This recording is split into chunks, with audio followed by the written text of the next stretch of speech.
Hello my favorite people, today we're reacting to 10 things you need to know about the Scottish people. We've done these videos for the Irish people, we've done this video for the English people, and now we're doing it for Scotland. If we're gonna dive into the UK, we gotta do the whole thing! So, enough talking, let's get right into it. Subscribe if you're new here, like the video, DM me video requests over on Instagram, and check out the second channel, link down below.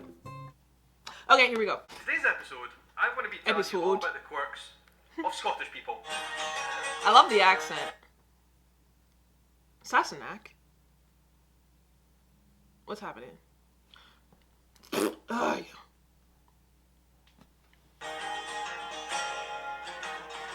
Sean Vlog, shout out to you! And your journey shots. Hello guys, how's it going? Welcome to my YouTube channel. My name is Sean, I am a vlogger from Edinburgh in Scotland. Now listen guys, Scotland has become an increasingly popular place for tourists. There are a lot of people coming from all over the world, which is absolutely amazing. And in fact, there's a lot of people watching my YouTube channel now from everywhere interested in Scotland, and I think that's absolutely incredible, amazing. Shout out to us. Thank you so much for joining in. It's really a great honour to have you here. And if you are new to this channel, please do hit the subscribe button. Share these videos with your friends and family. I would really appreciate it. A lot of people have these notions of what they think Scottish people are like. And for those of you who want... Okay. So first off, I should give you my opinions of the Scottish people. I think, kind of like the English, you love to drink. You're down to have a good time. You don't take really anything serious. I think you kind of have a temper. I think, well, stereotypically, I think there's a lot of pale-skinned people with red hair. Or is that the Irish? I think it might be the same, I'm not sure. You have a very important history, just like the rest of the United Kingdom, with the British and, conflict there.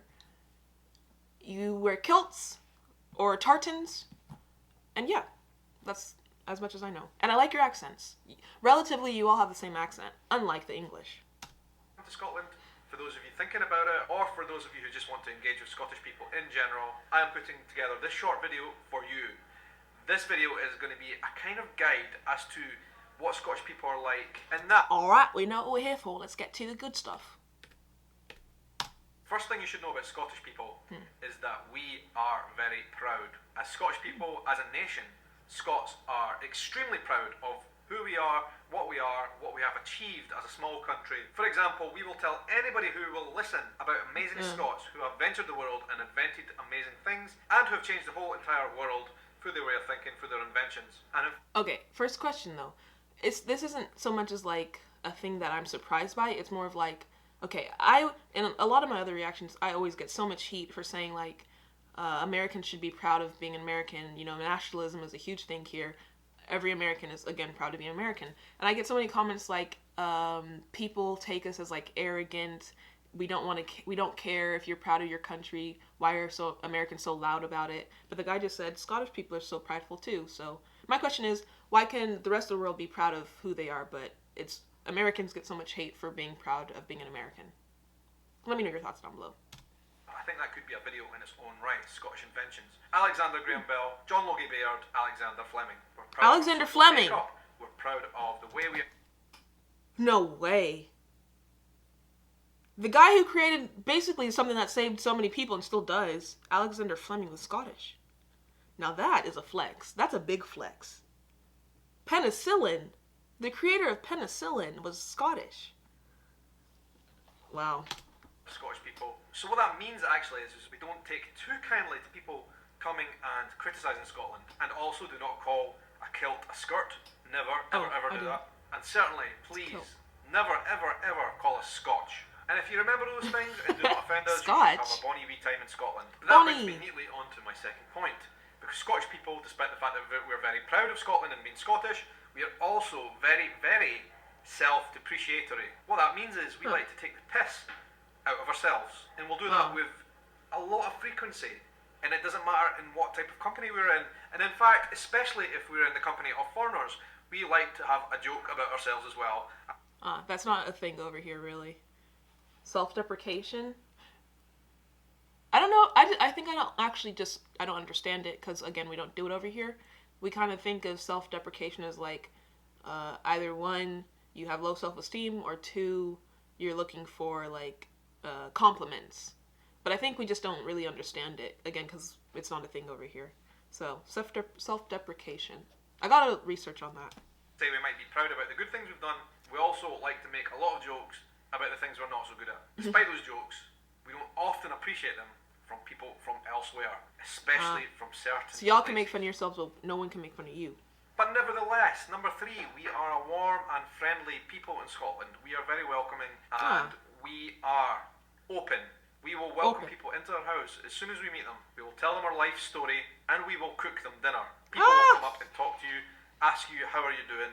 How are you doing? Most likely, first of all, about the weather. So if you're from a place that's not quite as open and friendly as that, do not be surprised when somebody comes up to you in the street and starts speaking to you. People. Okay, question, since you just brought up the weather. This summer, it's going to be my last chance to even travel at all for the next year, because I'll potentially be starting nursing school. And last time I was in the UK, specifically England, like every weekend or every other weekend, it was like gloomy and rainy. Is it the same for Scotland? Because I do plan to venture up somehow. I'll take the train, or I know y'all said I can't Uber, but I could pay someone to drive me. But the weather. How do I pack my clothes? Do I bring an umbrella? Do I bring a poncho? Some rain boots? Let me know. I like my sneakers. Are particularly warm and friendly. You will make a lot of friends in Glasgow just by walking through the streets. Number 4, Glasgow. We are superstitious. I don't know how many people from around the world know this about Scottish people, but we're highly superstitious. This is something that's in our DNA. We have been known to believe in ghost stories, the Loch Ness Monster. This is superstition. We like to believe in the fantasy. And there's actually 2 very good examples of that. In the Royal Mile in the city centre of Edinburgh, the statue of David Hume, which sits midway up the Royal Mile. All of the kind of blue colour on the outside has been His accent's kind of getting harder to understand. I think just the more he talks, the faster he talks, it starts to blend together for me. But it's also really important to note that, again, the United Kingdom is like one of the oldest, longest surviving clans of people in existence. You know, y'all were here before freaking God came. Jesus Christ came. So you had a lot of beliefs from back then that, of course, have still carried over to now, just like Christianity. You know, so of course, it's a possibility the stories are true. Why wouldn't they? If Jesus can die on a cross and come back to life, why can't the Loch Ness Monster exist? You know? Of one of his feet on his toe. We rub that big toe for good luck. Another Edinburgh Royal Mile superstition is the Heart of Midlothian. Now, the Heart of Midlothian is literally the cobbles on the streets of the Royal Mile have been arranged into heart shape. This is where a toll booth once stood. That toll booth represents a lot of things for Edinburgh in history. Obviously, it's no longer there, but that's exactly where it was. It was once a tax collection office. You can understand why it was very disliked. But it was tax from the British, though, I think. Location of the toll booth prison.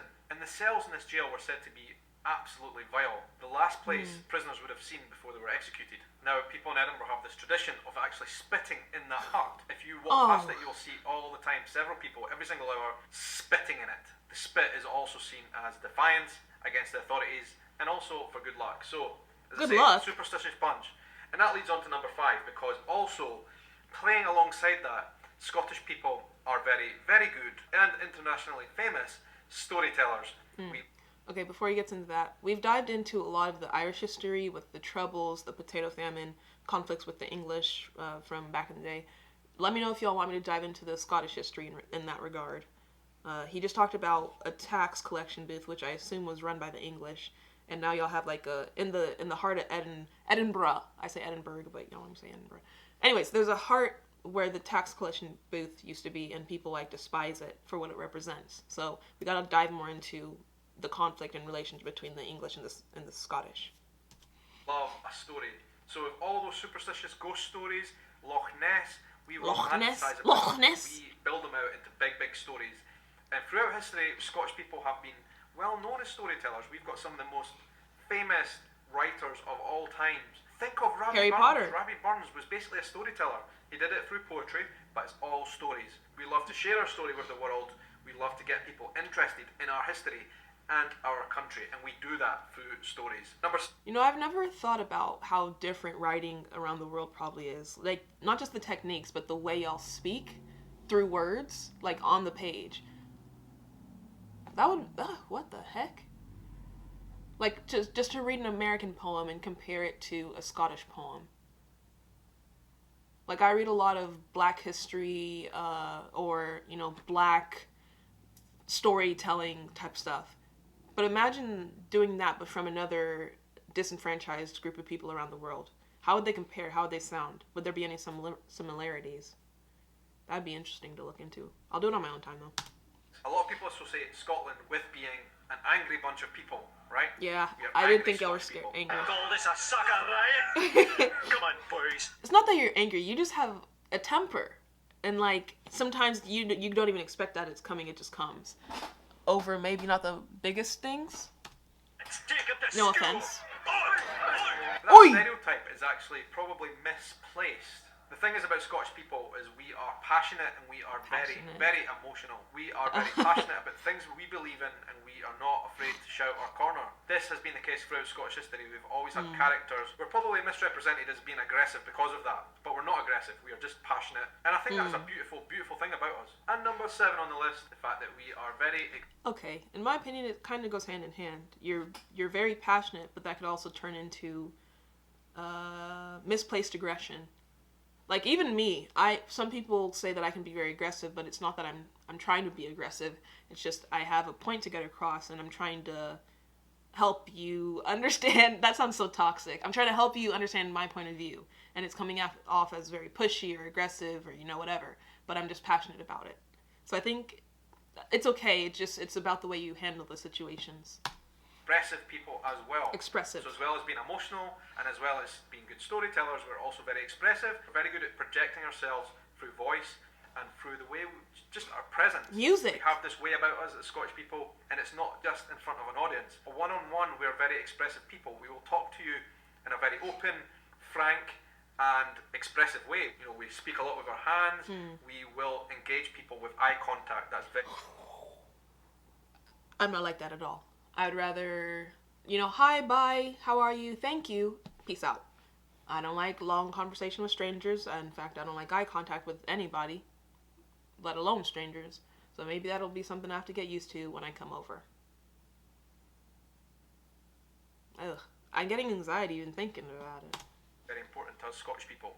Having good eye contact is the measure of honesty. So when you come to Scotland and we are... It's not that I'm a liar, I just don't like talking to people. To you very directly. Just remember it's quite a normal thing in Scotland. And number 8 on the list, Oh. we are very welcoming to foreigners. Scotland is a very open country, and this is something I get asked very, very often in the comments section actually. And I know with politics going on in the world right now, the UK obviously voted for Brexit. I think Scotland is pretty unique in the context of the UK, is the fact that we are so open and friendly and warm to foreigners and to... Sorry to interrupt. Well, the fact is... Okay, so the last video we did about, like, the UK, it talked about the relationship of Brexit and how it wasn't just England that was leaving the European Union. They took along Wales and Scotland with them. So I didn't even get to dive into how that affected relations with Scotland and Wales. And it wasn't a big major reason that they left the Union because of immigration. But he just said, y'all... So I guess there's a big difference between... Even though y'all are so close, between Britain and Scotland. In that regard, anyway. Likely you will be very warmly welcomed with open arms. It doesn't matter where you're from, what your background is. You will be a guest in our country and we will be very proud of that fact. Woo! We'll be wanting to show you a great, great time in our country. This is definitely not the truth for everyone, right? Cannot make generalizations, but Scottish people, on the whole, are welcoming, friendly people. I imagine, like, I just walk up to some random dude or lady. Excuse me, could you point me to Glasgow or Edinburgh? Get the fuck away from me! Oh, man. Our country, and to get to know more about us. So, Us. come on in. Come and have a us. pint with us in the pub. Which brings me neatly onto the 9th point. Alcohol is definitely the way Betty. to our hearts. If you want to get us chatting, if you want to know more about Scotland, if you want to just get some conversation with people, go to the pub and have a drink. Scottish people, as a stereotype, we are known as the nation of drinkers. We love our beer, we love our whiskey, we're very proud of the I don't drink. products that we produce in alcohol nowadays, which historically has always been whiskey and beer, but also nowadays we have become very famous at making gin as well. We are a nation of alcohol producers and actually consumers as well. When I drink, though, I don't drink, like, the beer. That stuff hurts my stomach, and it doesn't taste good. I always get, like, the fruity stuff. You know, the strawberries, all that kind of stuff. I want to feel like I'm drinking some juice with a little buzz to it, you know? Drinking are actually pretty true and accurate. We drink a lot. I'm not a very good representation of Scottish people. Whenever I travel around the world, the first thing people say to me is, "Oh, you're Scottish, you can probably show us how to drink." Show us. So I'm plied with alcohol, and they find out after 2 or 3 drinks that I am not a typical Scotsman, and I let the country down. And I have let the country down on several occasions. And that brings me nicely on to the final point. In Scotland, we love a good party. If you like parties too, come to Scotland, go to the bars, go to the clubs, and actually look for Scottish parties as well, because we love it. It's where we socialise, it's where we meet friends and family. And I'm not just talking about going to nightclubs and stuff like that. If you come to Scotland, try and make sure you go to a Ceilidh or another Scottish party like that, and you'll have a great time. And of course, you will have heard about the world famous Hogmanay Street Party in Edinburgh, which is the New Year's Eve celebrations. People come from all around the world to experience what Hogmanay is. We're very proud of what Hogmanay is, and we want so many people to come and join us and have a drink with us at New Year. I'm really looking forward to this year's one, for example. So, that's it. Consider yourself... Okay. So the last two don't really apply to me, honestly. Drinking and partying, I got all that out my freshman year of college. I did enough of that, trust me. Whenever I travel, I more so want to go sightseeing. I just want to see everything. I want to be there and just experience it, you know? I don't really necessarily want to drink or need to go actually do stuff. It's just about being there for me. So I think just walking through Edinburgh, whatever street he was talking about, that'll like be my high. So I'm excited to come. Let me know if you agree with the stuff this guy was saying, or if you have your own points. Anything I said that you agree or disagree with or found astonishing, let me know down below and like the video. Bye.